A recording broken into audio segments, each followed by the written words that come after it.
दादी को लेके जाना था हॉस्पिटल दिखाने के लिए। So hi family, Radhe Radhe, welcome to Sonam family mini blog. तो 3 दिन से इतनी ज्यादा बारिश हो रही है कि एक नींद मारो बाहर गली भरी ही मिलती है।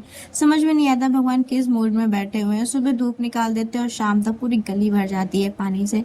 सुबह उठ के फटाफट मैंने घर साफ किया और पता है बाहर इतना ज्यादा गंदा पानी आ रहा होता है ना कि बाहर का पैर लग लग के अंदर आ जाता है, पूरा आंगन गंदा हो जाता है। फटाफट मैंने सफाई करके नहा धो लिया था। इतनी ज्यादा भूख लगी थी कि सूखी रोटी बैठ के खाने लगी थी।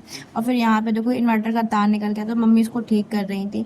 मम्मी ने धूप में फैला दिए थे गेहूं, बट भगवान को पता नहीं क्या मंजूर था, पता है पूरा गेहूं गीला कर दिया उन्होंने अचानक से बारिश करके। फिर मैं नीचे आ गई थी।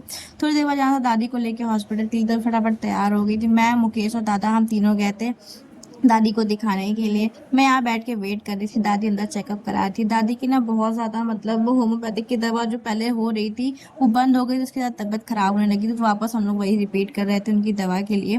फिर उसके बाद बाहर निकलती इतनी ज्यादा बारिश, इतना ज्यादा मौसम चढ़ा हुआ था। घर आकर देखा तो लाइट चली गई थी और बारिश इतनी ज्यादा होने लगी थी और मैं वैसे भी भीग गई, तो मैंने कहा चलो छत पे चल के नहा ही लेते हैं। नीचे आके मेरे भाई ने बनाई थी, मुझे चाय दिया। इतनी चाय पत्ती से डाल रखी थी मुंह में, चाय पत्ती ही चाय पत्ती आ रही थी। और फिर रात को लाइट चली गई, पता है लाइट पूरी रात कटी है, आई ही नहीं है। पता नहीं, समझ में नहीं आता है केसा बगल में होने का कोई फायदा ही नहीं है हम लोग को।